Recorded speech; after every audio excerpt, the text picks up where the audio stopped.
숙향전. 숙향전 사편. 병부상서 이위공은 젊어서부터 문무겸전하여 명망이 사해에 떨침해 황제가 칭찬하고 위공을 봉하고 국사를 맡기려 할 적에 그는 후래의 화가 두려워서 거짓 병들었다 하고 사양하고 고향으로 돌아갔으나 황제는 그의 충성과 재주를 아끼시어 맞이하느니라. 위공은 고향으로 돌아와서 농업에 힘써서 가세가 넉넉하나 다만 슬하에 혈육이 없어서 슬퍼하더니 어느 해 7월 보름날 밤에 부인과 더불어 완월로 달구경을 하니라. 내 공과 부귀가 조정에 으뜸이로되 자녀가 없어서 후사를 위탁할 곳이 없으니 조상의 제사를 누가 이어받들겠소. 타문의 숙녀를 취하여 자식을 볼까 하니 당신은 서운히 여기지 마시오. 이 위공은 자기 부인의 양해를 구하니 부인은 그 말을 듣고 긴 한숨을 쉬며 탄식하니라. 제가 박복하여 무자하니 여러 부인을 맞으시더라도 어찌 불평을 하오리까. 그런 일이 있은 후에 부인은 부친인 왕승상의 친정으로 가서 그런 사연을 자세히 고하되 왕승지는 말하기를 무자한 죄는 죄 중에서 가장 큰 죄다. 내가 들으니 대성사 부처가 영검이 장하다 하니 내가 가서 정성껏 들어보라. 왕승상의 말을 기쁘게 들은 왕씨는 길한 날을 택하여 목욕제게 하고 친히 절에 가서 불전에 정성으로 빌었더니 그날 밤에 꿈에 한 부처가 이르되 전생에 죄 없는 사람을 많이 살해한 고로 이승에서 무자하게 정하여 있었으나 그대의 정성이 지극함에 귀자를 점지하니 빨리 집으로 돌아가라 하였으므로 왕부인이 집으로 돌아오매 이상서가 의아히 여기고 묻기를 며칠 더 친정에 있을 줄 알았더니 왜 벌써 돌아오셨소. 위공이 나를 무자라 탓하고 소박하려 하매 산천기도 하고 돌아왔사옵니다. 산천기도 정도로 자식을 얻는다면 세상에 무자할 사람이 어디 있소. 하고 상서는 탄식하며 부인의 경솔함을 가엾이 코웃음 쳤으나 그날 밤에 취침 중 상서는 한 꿈을 꾸었는데 천상은 태을진군이 옥황상제께 죄를 지었으므로 점지하여 그대에게 귀히 보중하라 하고 그 말을 전갈한 신선이 호련히 사라졌으니 이상서가 꿈을 깨고서 부인에게 말하기를 당신의 자식비는 정성이 지극하여 내가 이런 꿈을 꾸긴 하였지만 영검은 두고 보아야 알 일이오.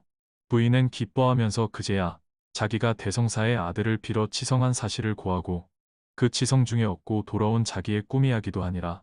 과연 그 달부터 태기가 있어서 이듬해 4월 초파일에 이르러 상서는 마침 외출하고 부인은 혼자 있을 때 호련히 오색구름이 집을 두르고 기이한 향기가 집안에 가득 찼으니 부인이 좋은 징조로 생각하고 시녀들로 하여금 집을 청소하고 기다렸더니 오시부터 부인은 몸이 불편하여 침석에 기대었다.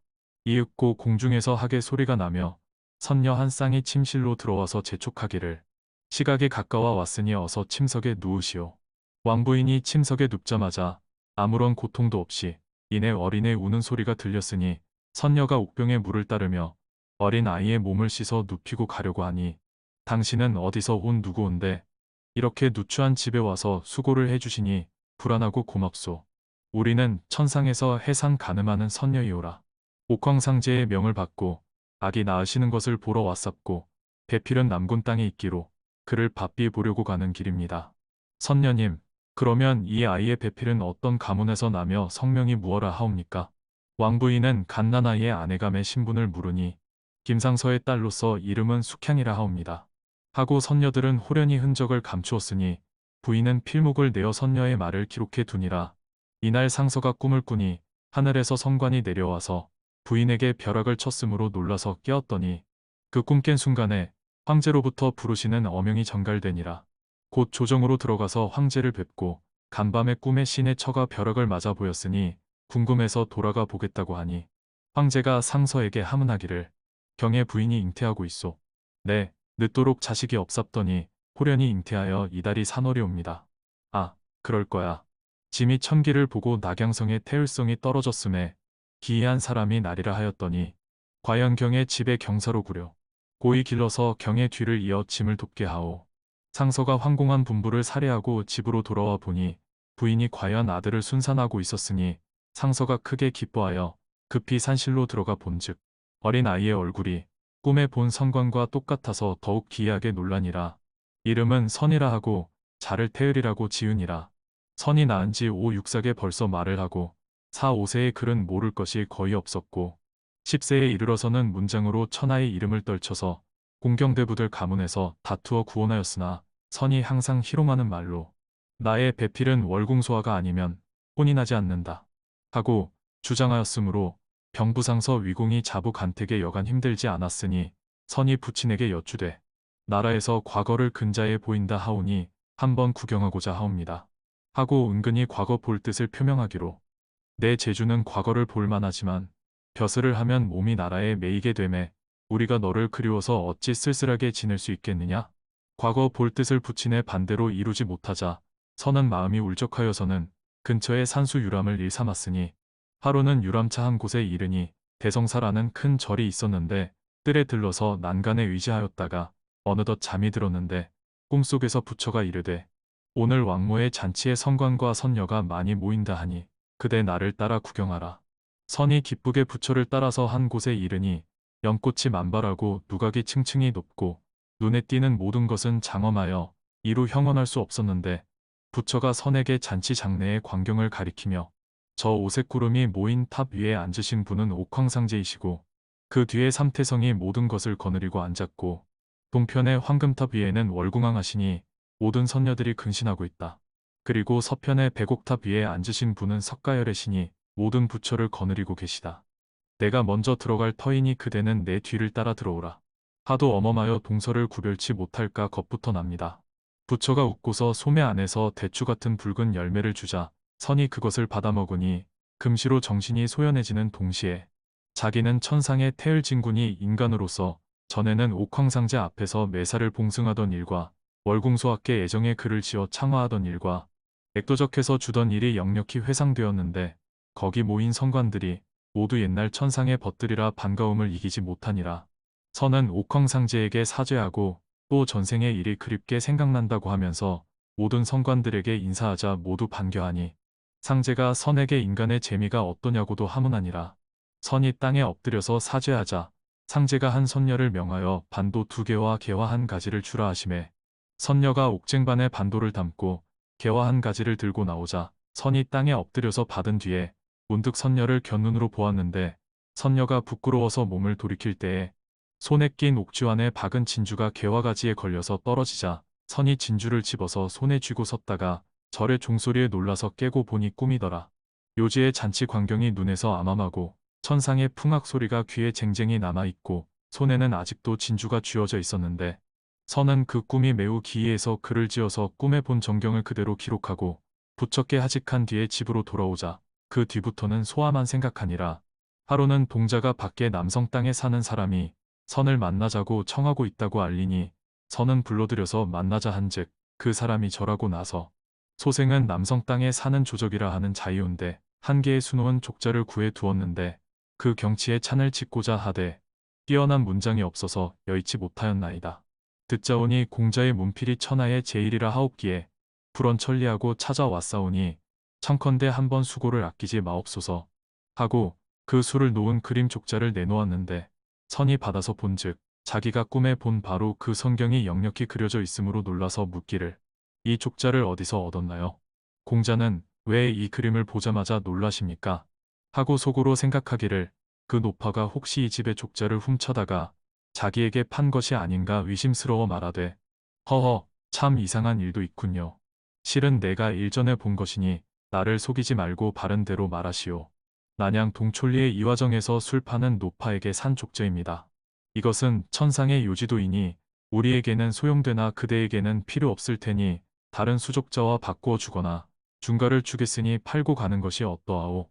선의 요구에 응한 조적은 600냥에 팔고 갔으므로 선은 자기가 지은 글을 금자로 그림 위에 쓰고 족자로 꾸며서 자기 방에 걸고 주야로 바라보니 몸은 비록 인간으로 있으나 마음은 전부 요지에 있는 듯하니라.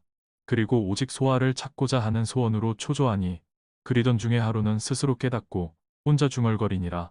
나는 요지에 다녀왔거니와 이 수를 놓은 사람은 어떻게 인간으로서 천상의 일을 역력히 그렸을까. 필경 비상한 사람이다. 이화정에 노파를 찾아서 수놓은 사람을 알아보리라.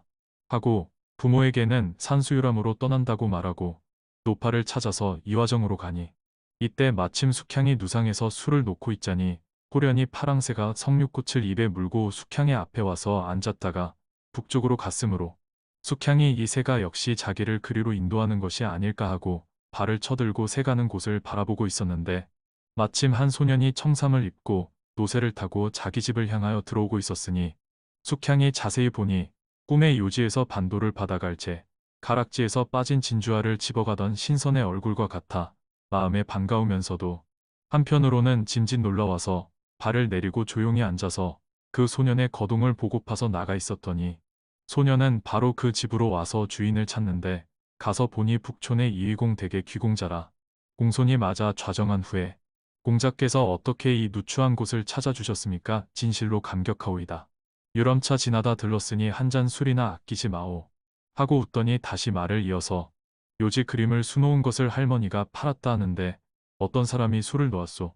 그것은 소아라는 소녀가 놓았는데 왜 모르십니까? 그 그림을 산 조적이란 사람에게 듣고 찾아왔소. 그 소아를 찾아서 무엇하시렵니까?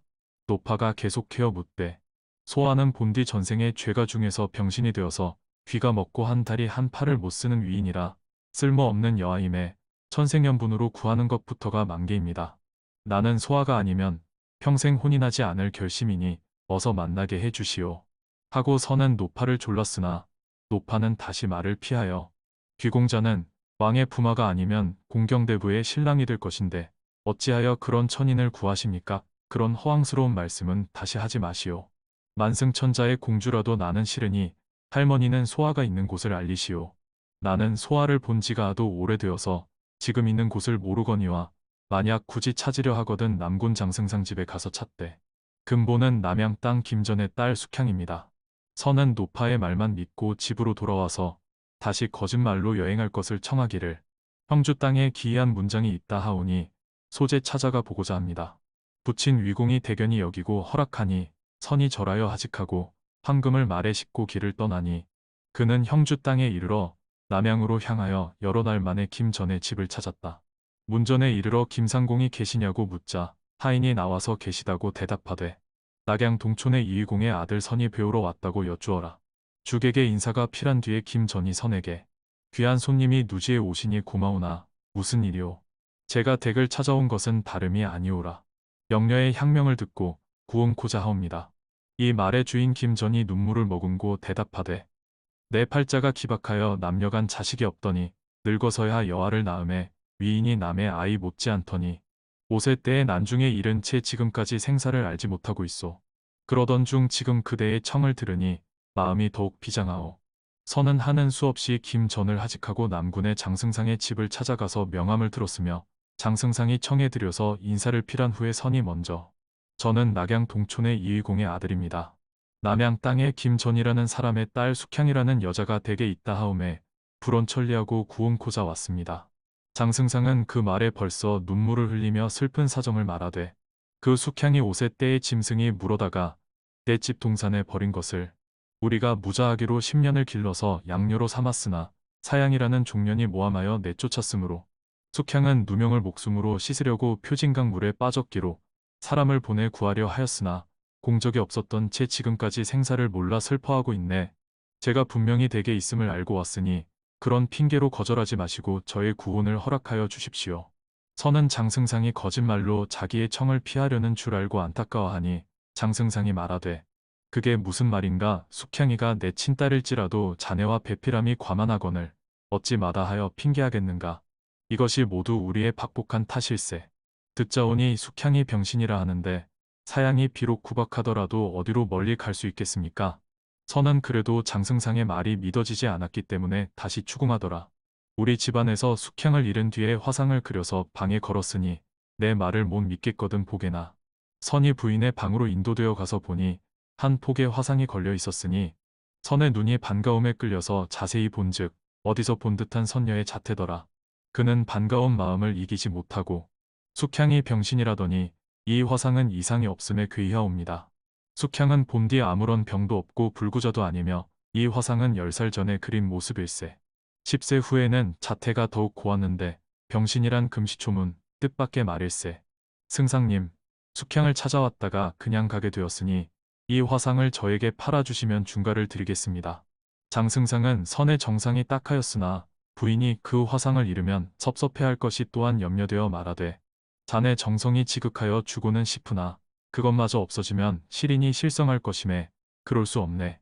선은 하는 수 없이 그냥 하직하고 표진강 물가에 와서 그 근처를 두루 찾아보았으나 알 길이 없었는데 그러던 차에 어떤 노인이 그때의 사정을 말해 주기를 수년 전의 모양이 아리따운 소녀가 장승상 댁에서 나와 이 물가에서 하늘에 사배하고 빠져 죽었소. 선은 숙향이 정녕 억울한 물귀신이 되었다니 슬프게 낭망하고 향촉을 갖추어 제사를 지내자 물 위에서 피리 부는 소리가 3번 나더니 한 청이 동자가 작은 배를 타고 피리를 불며 오더니 선에게 숙향을 보고자 하거든 이 배에 오르시오 하고 전하기로 선이 고맙게 여기고 그 배에 오르니 뱃길이 살같이 빨랐고 한 곳이 다다르자 동자가 다시 일러주기를 이 물을 지키는 신령이 숙향을 구해서 동쪽으로 보냈다는 말을 들었으니 그리로 가서 찾아보시오. 선이 살해하고 동쪽으로 가는 도중에 한중이 지나가므로 길을 물으니 여기서 조금 가면 감투 쓴 노웅이 있을 것이니 그에게 물으면 알려주리라. 선이 갈밭 속으로 가다가 보니 소나무 아래의 바위에 한 노웅이 감투를 쓰고서 졸고 있었다. 선이 그의 앞으로 절을 하여도 노웅은 본체도 하지 않기에 선이 민망스러워하면서 저는 지나가는 행인이온데 길을 몰라서 그럽니다. 그제야 노웅이 졸던 눈을 조용히 뜨고서 나에게 무슨 말을 묻는고 귀 먹은 사람이니 큰 소리로 말하라. 저는 이의공의 아들이온데 숙향이라는 낭자가 있다 하와 불언 천리하고 왔으니 가르쳐 주십시오. 하고 애원하니 노웅이 눈살을 찡그리며 숙향이라는 말은 듣도 보도 못하였는데 너는 아이로서 이 깊은 밤에 함부로 와서 내 잠을 깨우고 수다스럽게 구느냐. 선은 어이가 없었으나 다시 절하고서 표진강의 물신령이 이곳 어른께 가서 물으라기로 왔으니 가르쳐 주십시오. 그 전엔 어떤 여자가 표진강에 빠져 죽었다는 말은 들었지만 표진강 용왕이 너한테 재물을 받아 먹고 어쩔 수 없으니까 내게로 미룬 모양인데 아마 전일에 여기 갈대밭에서 불타 죽은 그 소녀인 성쉽다. 정녕 여기까지 와서 불에 타 죽었습니까? 저 잿더미에 가봐라. 선이 또다시 실망하면서 그곳으로 가서 보니 불탄 위에 재는 있으나 해골탄 재는 없었는데 선은 여전히 졸고 있는 노웅 앞으로 돌아와서 어른은 저를 속이지 마시고 바른 대로 알려주시오. 내 열성이 그만하니 내가 잠들어서 숙향이 어디 있는지 보고 오마.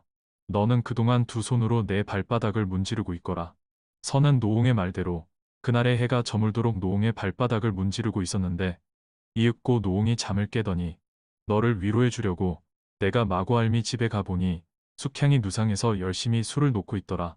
내가 그 증거로 불똥을 떨어뜨려서 수놓은 봉황새 날개를 태우고 왔으니 마고알미 집으로 가서 숙향을 찾고 수놓은 봉의 날개를 보면 내가 분명히 갔던 것을 알 것이다. 선은 자기가 이미 그 할미 집에 가서 물었더니 이리이리 하라고 해서 천리길을 여기까지 헤매어 돌아다녔다는 말을 고하자 노웅이 껄껄 웃으며 그 마고 할미에게 지성으로 빌면 내 뜻을 이룰 수 있을 거다. 선이 노웅의 말이 신기함으로 감탄하면서 하직하고 돌아서니 노웅은 벌써 홀연히 흔적이 없었더라. 선은 그 길로 집으로 돌아오자 걱정하고 기다리던 부모가 반겨 맞으면서 묻기를 내 어디를 그리 오래 있다가 왔느냐? 도중에 산수에 끌려서 그럭저럭 일자가 늦었소이다. 하고 천연스러운 변명을 하니라. 이 무렵에 이화장의 노파는 선을 속여서 돌려보내고 숙향의 방으로 가서 아까 우리 집에 왔던 소년을 보셨소? 못 보았소이다. 그 소년이 전생에 태을진군이라는 성관이라 아가씨의 배필이오나 아깝게도 그 소년은 전생에 중한 죄를 진 벌로 한 눈이 멀고 한 다리를 절고 한 팔을 못 쓰는 병신이요. 그분의 전생이 진실로 태을진군이라면 병신인들 상관 있습니까? 내 옥지환의 진주를 가진 사람이 태을이니 할머니는 그무 자세히 살펴주사이다. 하고 변치 않는 태을에 대한 일편단심으로 부탁하니라. 하루는 숙향이 누상해서 술을 놓고 있을 때 호련히 난데없는 불똥이 공중에서 떨어져서 수놓은 봉의 날개를 태워버리니 노파가 보고서 놀라며 혹시 화덕진군이 왔었는지 여부는 후일에 알 수 있으리라고 말하니라. 한편 선은 집으로 돌아온 지 3일 만에 목욕제게하고 요지에 가서 얻은 진주와 요지도의 수족자를 가지고 금은 몇 천냥을 말에 싣고서 이화정의 마고알미의 집으로 찾아가자 노파가 선을 반갑게 맞아서 초당에 인도한 뒤에 요전에 공자를 만났을 때는 약간의 술을 하고 섭섭히 지냈으나 오늘은 싫도록 대접하며 나도 먹겠소이다. 그날도 술을 받고 살해를 하지 못하였으니 오늘은 갚겠소. 그대 할머니 말을 고지 듣고 남양과 남궁과 표진강까지 두루 다니며 숙향을 찾다가 고생만 하고 왔소이다. 선이 농 비슷하게 노파를 원망하자 노파가 웃으면서 호호호 주시는 술값은 감사와 사양치 아니하거니와 내 집이 비록 가난하나 술독 아래는 주천이 있고 위에는 주정이 있으니 무슨 값을 받으리까? 그런데 공자는 무슨 일로 그런 먼 곳을 다녀오셨습니까? 선은 큰 한숨을 내쉬며 숙향을 찾으려고 갔다고 하지 않았소. 공자는 진실로 의리와 정분이 많은 군자입니다. 그런 병신을 위하여 천리를 지척같이 찾아다니시니 숙향이 알면 오죽 감격하리까? 숙향을 만났으면 감격해 주었을지 모르지만 못 만났으니 내가 애써 찾아다니는 줄을 어찌 알겠소. 노파는 거짓 놀라는 체해 보이며 묻기를. 그러면 숙향이가 벌써 다른 곳과 혼인했던가요? 하하하, 나도 다 알고 있으니 할머니도 나를 그만 속이시오. 화덕진군의 말을 들으니 숙향은 지금 이 마구알미 집에서 술을 놓고 있다던데요. 할머니한테 1100번 절이라도 하고 빌겠으니 나의 마음을 그만 태워주시오. 노파는 그래도 정색을 하고 딴청을 쓰기를. 공자도 거짓말 그만두시오. 화덕진군은 천상의 남천문 밖에 있는 불을 다스리는 상관인데 어찌 만나보셨다는 말이오. 또 마구알미로 말하자면 천대산에 있는 약을 다스리는 선녀인데 이런 누추한 인간의 집에 내려와서 숙향을 데려갈 리가 있습니까? 선은 자기가 화덕진군을 만났을 때에 이 집에서 숙향이가 이화정에서 놓고 있는 수의 불똥을 떨어뜨려서 태우고 왔으니 그것을 징험해 보라던 말을 다하였으나 그래도 노파는 딴청을 쓰고 정 그렇다면 이화정이라는 곳이 또 있는지 모르겠습니다. 선은 노파의 말을 듣고는 술도 먹으려 하지 않고 탄식하기를. 아, 할머니가 나를 속이는 것이 아니라면 나도 어찌 할 바를 모르겠소. 삼산사해를 다 찾아다니되 만나지 못하니 나는 인제 죽을 수밖에 없소. 하고 선은 자리에서 수연이 일어나니 노파는 당황한 듯이 선을 바라보며 공자는 공우가의 귀공자로서 아름다운 배필을 얻어서 원앙이 녹수에 놀고 추월 춘풍을 지내실 몸인데 왜 그런 미천한 병신 여자를 생각하십니까? 모를 쟤는 무심하나 숙향이라는 그 천상연분의 배필이 이 세상에 있는 줄을 안 뒤로는 침식이 불편하고 숙향이가 나를 위하며 많은 고생만 겪으며 병신까지 되었다 하니 철석한 장인들 어찌 녹지 않겠소. 내가 끝내 숙향을 찾지 못하면 인간으로 살아서 있지 않을 결심이요. 공자는 너무 낭망치 마시오. 지성이면 감천이니 좌우간 두고 봅시다. 내가 숙향을 만나고 못 만나는 것은 오직 할머니한테 달렸으니 이 일생을 가엾이 여겨주시오. 하고 선은 이화정을 떠나서 집으로 돌아왔으며 사흘 후에 밖에 나와서 서 있을 때 마침 이화정의 노파가 나귀를 타고 그 앞을 지나가고 있었으니 선이 반겨 인사하고 묻기를. 할머니, 어디를 가시오? 공자의 지성에 감동하여 숙향을 찾으러 갔다 옵니다. 아 그래요? 그래 거처를 알았습니까? 글쎄요. 실은 숙향이라는 이름을 가진 소녀를 3명 알아냈으니 공자는 그 중에서 본인 1명을 알아서 택하시오. 그 3명은 어디 있습니까? 하나는 큰 부자 질갈이 딸이요. 하나는 빌어먹는 거지 계집애요. 또 하나는 만고절색이나 병신의 몸입니다. 그런데 그 병신의 여자가 자기의 배필의 남자는 내 진주를 가져간 사람이니까 그 증거품의 진주를 본 뒤에 몸을 허하겠다고 말하고 있었습니다. 선이 노파의 말을 듣고 여간 기뻐하지 않았다. 그 진주의 증거품을 말한 여자가 내가 찾는 숙향이요. 내가 요지에 갔을 때 반도 주던 선녀에게 진주를 얻었으니 할머니도 보시오. 하고 선은 집 안으로 뛰어가더니 재배할 만큼이나 큰 진주를 가지고 나와서 노파에게 주면서 할머니 수고스러우나 이 진주를 갖다가 그 병신 소녀에게 보이고 이것이 자기 진주라 하거든 데려다가 할머니 집에 두시오. 그리고 택일에서 알리면 혼사제구는 모두 내가 담당하리다. 노파는 그러마하고 진주를 받아 가지고 와서 집에 있는 숙향에게 보이고 선의 말을 전하였더니 숙향이 그 진주를 받아서 보고 눈물을 흘리면서 이 진주는 분명히 내 것이니 모든 일은 할머니 요량대로 하세요. 노파가 다시 선을 찾아가서 사실대로 알리자 선은 황금 500냥을 주며 혼수에 쓰라고 부탁하더라. 혼사 지내는 비용은 내가 비록 가난하나 적당히 하겠으니 이 돈을 두었다가 숙향낭자나 주시오. 하고 도로 선에게 맡기고 받지 않더라. 선의 고모는 좌복이야 여흥의 부인이나 자식이 없어서 선을 친자식같이 사랑하였다. 선이 고모 집을 찾아가니 고모가 반기면서 말하기를 어제 밤중에 백룡을 타고 하늘로 올라가서 광안전이라는 대궐로 들어갔더니 한 선녀가 말하기를 사랑하던 소아를 너에게 주니 며느리로 삼으라. 하므로 내가 너의 아내로 삼으려고 데려다가 다시 본즉 정말로 아름다운 남자였다. 선은 전생이 월궁소아라는 선녀로서 인간의 이름을 숙향이라는 소녀와 혼인하게 된 경위를 자세히 고모에게 알리니 고모가 크게 반기고 기뻐하며 나는 찬성이지만 부모의 성정이 나와는 다르니 그런 빈천한 소녀를 며느리로 삼을 리 없으니 어찌하랴. 저는 부모가 반대하더라도 다른 여자와는 혼인하지 않겠습니다. 내가 벼슬하면 두 아내를 둘 것이요. 또 내 부친이 서울에 가시고 없으니 혼사는 내가 주장하고 둘째 아내는 내 부친의 뜻에 맡기면 좋지 않겠니? 고모님의 넓은 아량으로 제 소원을 이루게 해 주십시오. 선은 신신당부하고 돌아와서 혼인날만 기다리고 있었다. 어느덧 그날임에 선의 고모 이부인은 숙향의 집에 기구가 없으리라고 염려하고 채단과 기구를 장만해서 도왔다. 그리고 신랑의 위에 차린 행차를 모두 고모 집에서 마련해서 신부 집인 이화정으로 가매 잔치에 모인 여러 성객들이 요지성관처럼 성황을 이루었더라. 전환지례를 맡고 동방화 촉에 나가서 교배함에 천정한 배필임을 의심할 사람이 없더라. 이리하여 선이 요조숙녀 숙향을 아내로 맞음에 금실의 정이 원앙새가 푸른 나무숲에 놀고 비취가 열리지의 깃들임과 같아서 무궁하게 즐거워하니 이튿날 선이 고모에게 문안을 드리자 신부가 병신이라더니 어떠냐고 물었으며 곧 데려다 보고 싶으나 부친이 서울서 내려오시는 대로 권기차로 기별하고 신부를 데려오겠다고 말하니라. 데려오기 전에 자부의 용모가 궁금하시거든 이 족자의 화상을 보십시오. 이것이 꿈에 본 선녀이구나 하고 놀라며 반색하여 맞이 않았으나 그 전에 이 혼인에 반대한 부인은 서울에 조정에 있으면서 변방 문제로 시골에 내려오지 못하고 있는 남편 이상서에게 일이 전과는 달라진 것을 보고 시녀들에게 물어서 비밀로 혼인하려는 실정을 알고 서울 있는 상서에게 몰래 기별하였더니 상서가 대노하니라. 그는 곧 낙양태수에게 통첩하여 자기 아들을 유혹하는 그 계집을 잡아다가 죽이라는 엄명을 하였던 것이라.